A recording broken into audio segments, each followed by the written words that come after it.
Hi friends, welcome back to haunted hour. ఈరోజు చెప్పబోయే story rented హౌస్లో ఉండే వారి గురించి.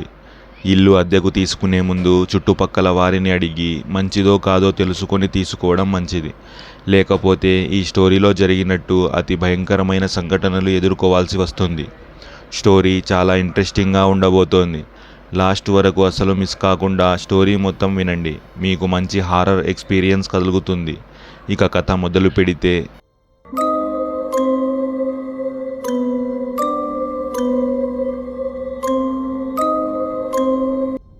హలో ఫ్రెండ్స్, నా పేరు వికాస్. నాకు జరిగిన ఈ సంఘటన 3 సంవత్సరాల కిందట జరిగింది. నేను మరియు నా ఫ్రెండ్ కిరణ్ మేమిద్దరం ఒకే సిటీలో జాబ్ చూసుకున్నాం. కాబట్టి మేమిద్దరం కలిసి ఒక గదిని అద్దెకు తీసుకోవాలని ప్లాన్ చేసుకున్నాము. కొన్ని రోజుల్లోనే మాకు నచ్చిన ఇల్లు దొరికింది. ఒక బిల్డింగ్లోని 4వ ఫ్లోర్లో ఉన్న గది కొద్దిగా పాతది, కానీ మా ఇద్దరికి సరిపోయింది. అద్దె కూడా మా బడ్జెట్లోనే ఉంది. కాబట్టి కిరణ్ ఇంటిని చూసిన వెంటనే దానిని రెంట్కి తీసుకున్నాడు. కానీ నేను అక్కడికి వెళ్ళిన రోజు నుండి ఆ ఇంట్లో నాకు ఏదో వింత అనుభవం కలిగింది. ఎవరో ఎప్పుడూ నా చుట్టూ తిరుగుతున్నట్లుగా అనిపించింది. ఇల్లు నిజానికి చాలా పెద్దది. 2 బెడ్రూమ్లు, ఒక హాల్, కిచెన్ మరియు బాత్రూమ్లు ఉన్నాయి. మేమిద్దరం అక్కడికి మారిన రోజునే నేను కిరణ్తో ఈ విషయం గురించి మాట్లాడాను. బ్రో, నీకు ఇక్కడ ఏదైనా వింతగా అనిపించలేదా?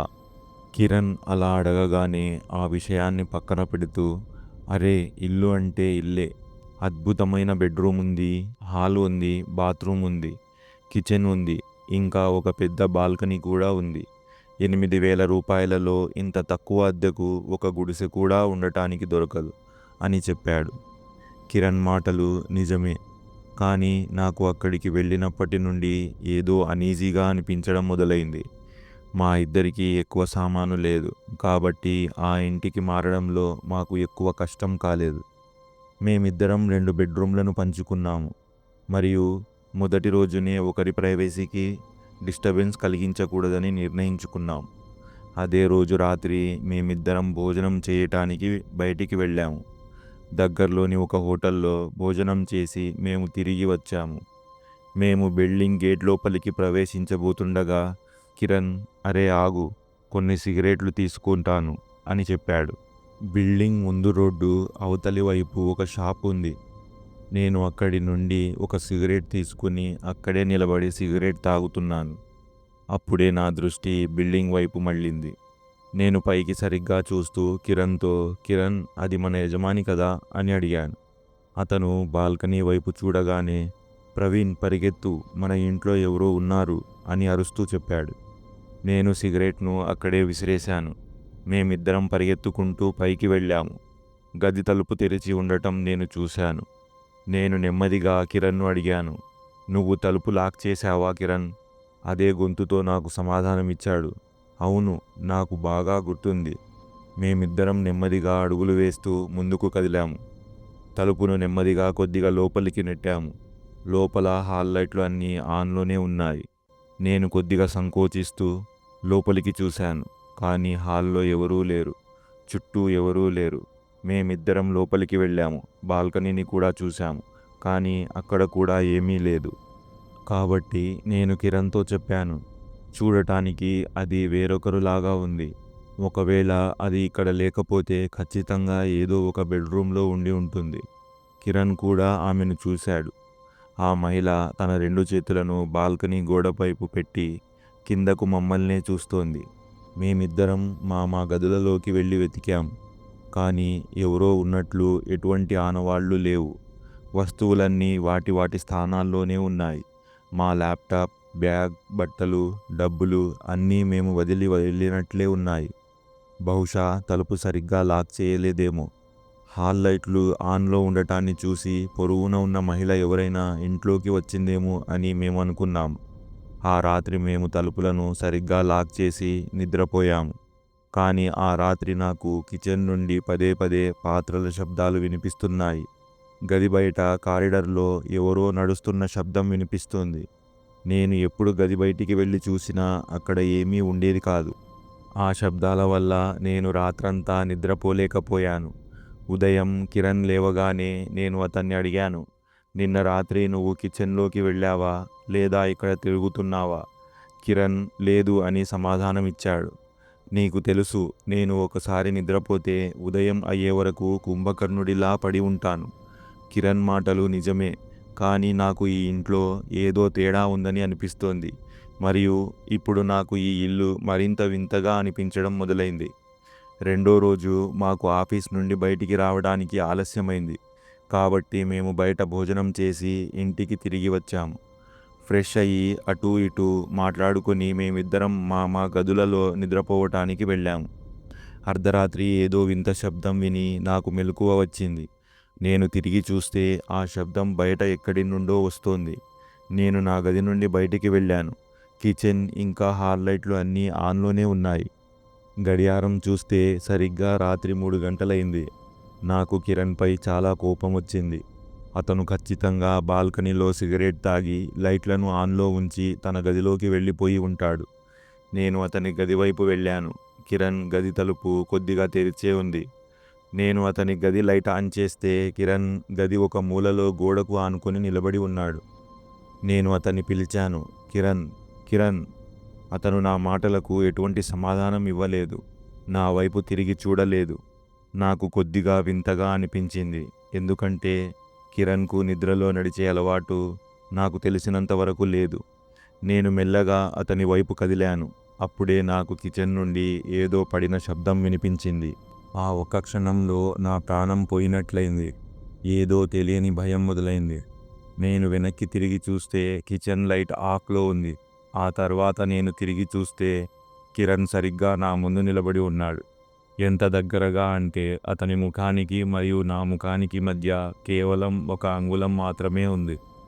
అతను అలా అకస్మాత్తుగా ముందు నిలబడటాన్ని చూసి నాకు షాక్ తగిలింది. నా ఒళ్ళంతా చెమటలు పట్టిపోయాయి. నా ఒళ్ళు గగురు పొడిచింది. నేను వెంటనే వెనక్కి తగ్గాను. అతని నోరు తెరిచి ఉంది. కళ్ళు పైకి వెళ్ళిపోయాయి. నేను అతని 2 భుజాలను పట్టుకొని కదిలిస్తూ అడిగాను, కిరణ్, కిరణ్, స్పృహలో ఉన్నావా? నీకేమైంది? నిద్రలో నడుస్తున్నావా? అప్పుడు కిరణ్ తన గొంతు నుండి ఒక వింత శబ్దం చేస్తూ తన ఒక చేత్తో నా వెనుక చూడమని సైగ చేశాడు. నేను వెనుక చూస్తే గది తలుపు బయట ఒక మహిళ నిలబడి ఉంది. నేను ఆమెను సరిగ్గా చూడలేకపోయాను. ఎందుకంటే నేను చూడగానే క్షణంలో అక్కడి నుండి నా గది వైపు ముందుకు వెళ్ళిపోయింది. ఇప్పుడు గుండె వేగంగా కొట్టుకోవడం మొదలైంది. నా రక్తం కూడా గడ్డకట్టింది. కిరణ్ ఏమీ చెప్పే పరిస్థితిలో లేడు. నేను అక్కడే ఉన్న ఒక ఫోన్ను చేతిలోకి తీసుకుని నా గది దగ్గరికి వెళ్ళాను. అప్పుడే అకస్మాత్తుగా నా గది లోపల నుండి నాకు చాలా తీవ్రమైన దుర్వాసన రావడం మొదలైంది. నా గది తలుపు పూర్తిగా తెరిచి ఉంది. నేను మెల్లగా లోపలికి చూశాను. గదిలో ఎవరూ లేరు. నేను కొద్దిగా ఊపిరి పీల్చుకున్నాను.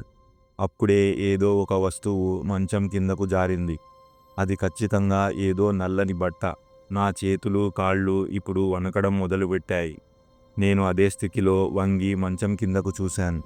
అక్కడ చూడగానే నాకు వాంతులు వచ్చినట్లు అనిపించింది. అక్కడ కింద ఎవరిదో శవం ఉంది. కుళ్ళిపోయిన శవం. ముఖం నల్లగా కుళ్ళిపోయింది. కళ్ళు తెల్లగా ఉన్నాయి. నన్ను నేను అదుపు చేసుకుంటూ అక్కడి నుండి వెనక్కి తగ్గాను.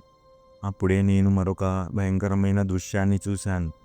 నా మంచంపై ఒక మహిళ కూర్చుంది. ఆమెను చూసి నా గుండెకు షాక్ తగిలింది. గుండె ఒక్క క్షణం పాటు ఆగిపోయింది. ఆమె ఏడుస్తోంది. ఆమెను చూసి నేను వెనక్కి తగ్గి కింద పడ్డాను. మరియు మంచం కింద ఇప్పుడు ఎటువంటి శవం లేదు. అప్పుడే ఆ మహిళ తన తల పైకి ఎత్తి నా వైపు చూస్తోంది. అదే ముఖం, నల్లగా కుళ్ళిపోయిన తెల్లటి కళ్ళు. ఇది ఎలా సాధ్యం అని నాలో నేను వివరించుకోవడం మొదలుపెట్టాను. నేను ఏదో విధంగా లేచి గది నుండి బయటికి వెళ్ళాను. కిరణ్ కూడా తన గదిలో స్పృహ తప్పి పడి ఉన్నాడు. నేను అతన్ని కూడా లాగి ఆ ఇంటి నుండి బయటికి తీసుకెళ్ళాను. నేను ఇంటి బయటికి వెళ్ళగానే తలుపు దానంతట తానే నెమ్మదిగా మూసుకుంది. నేను కిరణ్ను కిందకు తీసుకెళ్ళాను. అతన్ని హాస్పిటల్కి తీసుకెళ్ళబోతుండగా అప్పుడే కిరణ్కు స్పృహ వచ్చింది. అప్పుడు అతను నన్ను అడిగాడు, మనం ఈ సమయంలో ఇక్కడ ఏం చేస్తున్నాము? నేను అతన్ని అడిగాను, ఇప్పుడే చెప్తాను, కానీ నువ్వు బాగానే ఉన్నావా?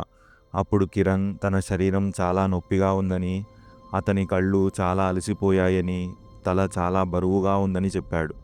కాబట్టి నేను కిరణ్ను కింద బిల్డింగ్ ముందుకు తీసుకెళ్ళాను. పైకి చూడమని చెప్పాను. మా ఇంటి లైట్లు ఆన్లో ఉన్నాయి. ఆ రోజులాగే ఈరోజు కూడా బాల్కనీలో ఒక మహిళా దయ్యం నిలబడి ఉంది. నేను ఆ ఇంట్లో చూసిందంతా, అనుభవించిందంతా కిరణ్కు చెప్పాను. అప్పటికి ఉదయం సుమారు 5 గంటలయింది. మాకు ఉపశమనం కలిగించిన విషయం ఏమిటంటే కిరణ్ మొబైల్ అతని జేబులోనే ఉంది. కాబట్టి కిరణ్ ఆ సమయంలో ఆ ఇంటి బ్రోకర్కి ఫోన్ చేశాడు. అతను మాతో ఆ ఇంటి ఒప్పందం కుదుర్చుకున్నాడు. కానీ ఆ బ్రోకర్కి ఆ ఇంటికి సంబంధించిన గత చరిత్ర గురించి ఏమీ తెలియదు. ఉదయం సుమారు 8 గంటలకు మా ఇంటి యజమానితో మాట్లాడాము. అప్పుడు ఇంటి యజమాని మాకు నిజం చెప్పాడు. ఆ ఇంట్లో కొన్ని సంవత్సరాల క్రితం ఒక వ్యక్తి తన భార్యను చాలా దారుణంగా హత్య చేశాడు. ఆమె శవాన్ని అక్కడే వదిలేసి ఇంటిని బయటల నుండి లాక్ చేసి పారిపోయాడు.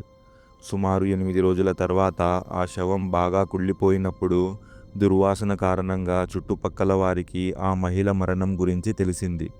విచారణ జరిగింది, కానీ ఆ వ్యక్తి ఆచూకీ లభించలేదు. అప్పటి నుండి చాలామంది బాల్కనీలో ఆ మహిళను చూసినట్లుగా చెప్తున్నారు. కానీ కొన్ని రోజుల క్రితం వారు ఆ ఇంట్లో పూజ చేయించారు. ఆ ఇంటి యజమానికి కూడా ఆమె ఇప్పటికీ అక్కడే ఉందని తెలియదు. ఇంటి యజమాని మాటలు విన్న తర్వాత, మాతో జరిగిన ఈ సంఘటన తర్వాత కిరణ్ మరియు మేమిద్దరం అదే రోజు ఆ ఇంటిని వదిలి వేరే చోటికి వెళ్ళిపోయాము. మీరు ఈ స్టోరీ చివరి వరకు విన్నందుకు థ్యాంక్ యూ సో మచ్. ఈ స్టోరీ విన్న ప్రతి ఒక్కరూ మా ఛానల్కి సబ్స్క్రైబ్ చేసుకోవాలని రిక్వెస్ట్. అలాగే పక్కనే ఉన్న బెల్ ఐకాన్ని క్లిక్ చేయండి. ఫర్దర్ హారర్ స్టోరీస్ మీకు నోటిఫికేషన్గా వస్తుంది. స్టోరీస్కి లైక్ చేసి మీ విలువైన అభిప్రాయాన్ని కామెంట్ రూపంలో తెలియచేయండి. ఇంకా ఇలాంటి హారర్ స్టోరీస్ మీకు ఇష్టమో కామెంట్ చేయండి. నెక్స్ట్ వీడియోతో మళ్ళీ మీ ముందుకు వస్తాను. Stay tune.